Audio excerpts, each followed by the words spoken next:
Hi friends, welcome to అమ్మ చెప్పని వంటలు. ఈరోజు వీడియోలో బీరకాయ పెసరపప్పు ఎలా చేయాలో చూపించబోతున్నాను. బీరకాయ పెసరపప్పు వండేటప్పుడు ఓసారి ఉడుకుతుంది, ఒక్కొక్కసారి మెత్తగా అవుతుంది కదా.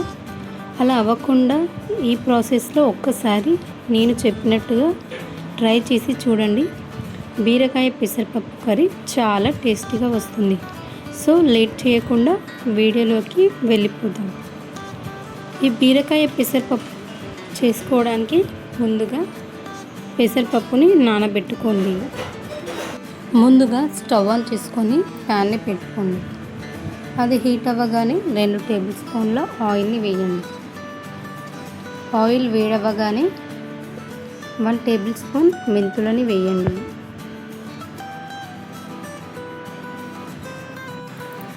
మెంతులు ఆయిల్లో మంచిగా డీప్ ఫ్రై అవ్వగానే అందులో కట్ చేసి పెట్టుకున్న ఆనియన్స్ ముక్కల్ని వేయండి. ఆనియన్స్ ముక్కల్ని అటు ఇటు కలుపుతూ బాగా వేయించండి.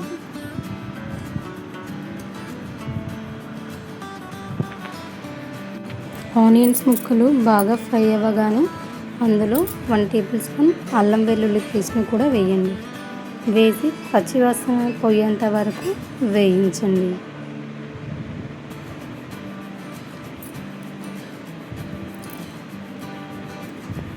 ఇప్పుడు ఇందులోనే మనం కట్ చేసి పెట్టుకున్న బీరకాయ ముక్కలను వేయండి. ఇలా వేశాక ఒకసారి బాగా కలపండి.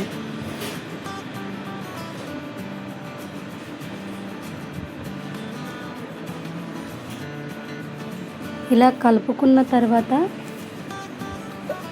ఒక 2-3 నిమిషాల పాటు లో ఫ్లేమ్లో పెట్టి మూత పెట్టి ఉడికించండి.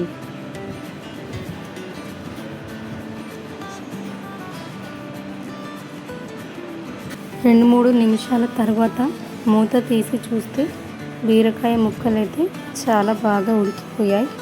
ఇప్పుడు మనం నానబెట్టుకున్న పెసరపప్పుని ఇందులో వేయండి.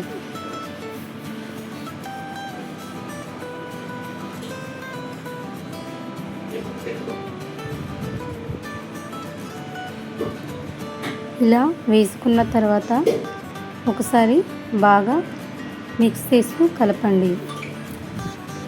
ఇందులోని 1 టేబుల్ స్పూన్ పసుపుని వేయండి. పసుపుని వేశాక మళ్ళీ ఒకసారి బాగా కలపండి. ఇలా కలుపుకున్న తర్వాత ఇందులోనే ఒక గ్లాస్ ఆఫ్ వాటర్ని పోయండి. మనం వాటర్ పోయడం వలన పప్పు అనేది బాగా ఉడుకుతుంది. ఇప్పుడు మళ్ళీ 2-3 నిమిషాలు మూత పెట్టి లో ఫ్లేమ్లో ఉడికించండి.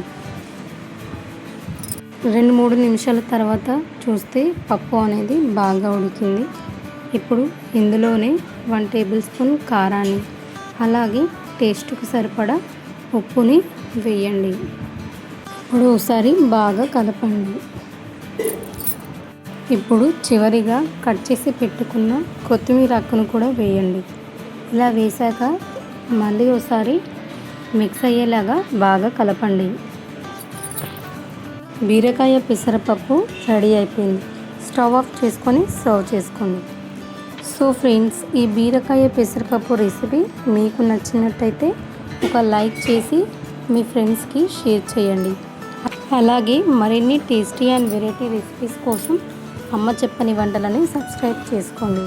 ఒకసారి మీరు కూడా ట్రై చేసి మీకు ఎలా వచ్చిందో నాకు కామెంట్ బాక్స్లో కామెంట్ చేయండి. Thank you for watching.